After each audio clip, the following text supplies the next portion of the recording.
ನಮಸ್ಕಾರ ಸ್ನೇಹಿತರೆ, welcome back to ಜನಸಹಾಯ Kannada. ನಾನು ನಿಮ್ಮ ಚೇತನಾ ಮಂಜುನಾಥ್. ಇವತ್ತಿನ ವಿಡಿಯೋ ಬಂದು ಗೃಹಲಕ್ಷ್ಮಿ ಯೋಜನೆ. ಈ ಒಂದು ಗೃಹಲಕ್ಷ್ಮಿ ಯೋಜನೆಯಲ್ಲಿ ಮಾನ್ಯ ಮುಖ್ಯಮಂತ್ರಿಗಳಾಗಿರುವಂತಹ ಡಿ.ಕೆ. ಶಿವಕುಮಾರ್ ಅವರು ಒಂದಿಷ್ಟು ಹೊಸ ನಿರ್ಧಾರವನ್ನ ಕೈಗೊಂಡಿದ್ದಾರೆ. ಆ ಒಂದು ನಿರ್ಧಾರದಿಂದ ಈ ಕೆಲಸ ಕಡ್ಡಾಯವಾಗಿ ಮಾಡಲೇಬೇಕು. ಹಾಗಿದ್ರೆ ಅದು ಯಾವ ಕೆಲಸ ಅಂತ ನೋಡೋಣ ಬನ್ನಿ. ನೋಡೋಕ್ಕಿಂತ ಮುಂಚೆ ನೀವಿನ್ನು ಯಾರ್ಯಾರು ನನ್ನ ಚಾನೆಲ್ನ ಸಬ್ಸ್ಕ್ರೈಬ್ ಮಾಡದೆ ಈ ಒಂದು ವಿಡಿಯೋನ ನೋಡ್ತಾ ಇದ್ದೀರೋ, ಪ್ಲೀಸ್ ನನ್ನ ಚಾನೆಲ್ನ ಸಬ್ಸ್ಕ್ರೈಬ್ ಮಾಡಿ, ಪಕ್ಕದಲ್ಲಿರೋ ಬೆಲ್ ಐಕನ್ನ ಕ್ಲಿಕ್ ಮಾಡಿ. ಹಾಗಿದ್ರೆ ಬನ್ನಿ ಈ ಒಂದು ವಿಡಿಯೋನ ಶುರು ಮಾಡೋಣ.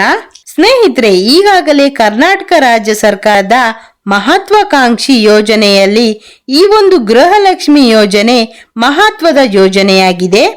ಪ್ರತಿ ತಿಂಗಳು ಮಹಿಳೆಯರಿಗೆ 2,000 ರೂಪಾಯಿ ಉಚಿತವಾಗಿ ಕಾಂಗ್ರೆಸ್ ಸರ್ಕಾರ ನೀಡುತ್ತಿದೆ. ಅದಕ್ಕಾಗಿ ಒಂದಿಷ್ಟು ಹೊಸ ನಿಯಮ ಜಾರಿಗೊಳಿಸುತ್ತಿದೆ. ಡಿ.ಕೆ. ಶಿವಕುಮಾರ್ ಅವರು ಮುಖ್ಯಮಂತ್ರಿಗಳಾದ ನಂತರ ಉಚಿತ ಯೋಜನೆಗಳಲ್ಲಿ ಒಂದಿಷ್ಟು ಕಟ್ಟುನಿಟ್ಟಿನ ಕ್ರಮಗಳನ್ನು ಕೈಗೊಳ್ಳುತ್ತಿದ್ದಾರೆ. ಅವುಗಳಲ್ಲಿ ಪ್ರಮುಖವಾಗಿ ಗೃಹಲಕ್ಷ್ಮಿ ಯೋಜನೆ. ಈಗಾಗಲೇ ಸಾಕಷ್ಟು ಜನರು ಈ ಒಂದು ಗೃಹಲಕ್ಷ್ಮಿ ಯೋಜನೆಯಲ್ಲಿ ಸರ್ಕಾರಕ್ಕೆ ಮೋಸ ಮಾಡುತ್ತಿದ್ದಾರೆ ಎಂದು ಮಾಹಿತಿ ಸಿಕ್ಕಿದೆ. ಅದರಲ್ಲಿ ಮುಖ್ಯವಾಗಿ GST ಹಾಗೂ ಟ್ಯಾಕ್ಸ್ ಕಟ್ಟುತ್ತಾ ಇರುವವರು ಸಾಕಷ್ಟು ಜನರಿದ್ದಾರೆ. ಇವರನ್ನ ಈಗಾಗಲೇ ಸರ್ಕಾರ ಹೊರಗಿಟ್ಟಿದೆ. ಆದರೂ ಇನ್ನೂ ಹಲವಾರು ಜನರು ಈ ಒಂದು ಯೋಜನೆಯನ್ನ ಪಡೆದುಕೊಳ್ಳುತ್ತಿದ್ದಾರೆ. ಅವರನ್ನ ಹುಡುಕಿ ಹೊರ ಇಡುತ್ತಿದ್ದಾರೆ. ಹಾಗೆ ಮನೆಯ ಯಜಮಾನಿ ಡೆತ್ ಆಗಿದ್ರು ಇನ್ನೂ ಕೂಡ ಯಜಮಾನಿಯ ಹೆಸರು ಬದಲಾವಣೆ ಮಾಡಿಲ್ಲ. ಈ ರೀತಿ ಸಾಕಷ್ಟು ಜನರು ಸರ್ಕಾರಕ್ಕೆ ಮೋಸ ಮಾಡುತ್ತಿದ್ದಾರೆ. ಹಾಗಾಗಿ ಸರ್ಕಾರ ಈಗಾಗಲೇ ಅಂತವರನ್ನ ಹುಡುಕಿ ಗೃಹಲಕ್ಷ್ಮಿಯಿಂದ ಹೊರಗಿಡುತ್ತಿದೆ. ಹಾಗಾಗಿ ಗೃಹಲಕ್ಷ್ಮಿಯಲ್ಲಿ ಹೊಸ ಒಂದಿಷ್ಟು ನಿಯಮಗಳನ್ನು ಜಾರಿಗೊಳಿಸಲಾಗುತ್ತಿದೆ. ಹಾಗೂ ಈ ಒಂದು ಕೆಲಸವನ್ನು ನೀವು ಕಡ್ಡಾಯವಾಗಿ ಮಾಡದಿದ್ದರೆ ನಿಮ್ಮನ್ನು ಕೂಡ ಗೃಹಲಕ್ಷ್ಮಿಯಿಂದ ಹೊರಗಿಡುವ ಚಾನ್ಸ್ ಇರುತ್ತದೆ. ಹಾಗಿದ್ರೆ ಯಾವ ಒಂದು ಕೆಲಸ ಅಂತ 1 by 1 ಆಗಿ ನೋಡೋಣ. ಮೊದಲನೇದಾಗಿ ಬಯೋಮೆಟ್ರಿಕ್ ಕಡ್ಡಾಯವಾಗಿ ಮಾಡಿಸಬೇಕು. ಹಾಗೂ ಫೇಶಿಯಲ್ ಅಥೆಂಟಿಕೇಶನ್ ಕೂಡ ಕಡ್ಡಾಯವಾಗಿ ಮಾಡಿಸಲೇಬೇಕು.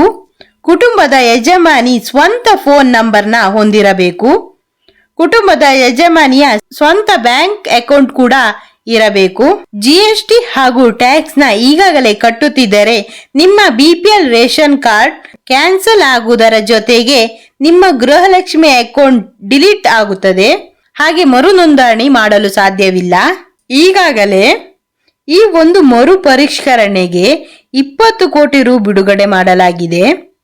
ಇದರ ಕುರಿತು ಮಾನ್ಯ ಮುಖ್ಯಮಂತ್ರಿಗಳಾದ ಡಿ.ಕೆ. ಶಿವಕುಮಾರ್ ಅವರು ಮಾಧ್ಯಮದ ಮುಂದೆ ಹೋಗಿ ಮಾಹಿತಿಯನ್ನ ಹಂಚಿಕೊಂಡಿದ್ದಾರೆ. ಹಾಗೆ ಗೃಹಲಕ್ಷ್ಮಿ ಮರು ಪರಿಷ್ಕರಣೆಗೆ ಇನ್ನೂ ಅವಕಾಶ ಕೊಟ್ಟಿಲ್ಲ. ಆಗಸ್ಟ್ ತಿಂಗಳಲ್ಲಿ ಮರು ಅರ್ಜಿ ಪ್ರಾರಂಭಕ್ಕೆ ಅವಕಾಶ ಕೊಡುವ ಸಾಧ್ಯತೆ ಕೂಡ ಹೆಚ್ಚಿದೆ.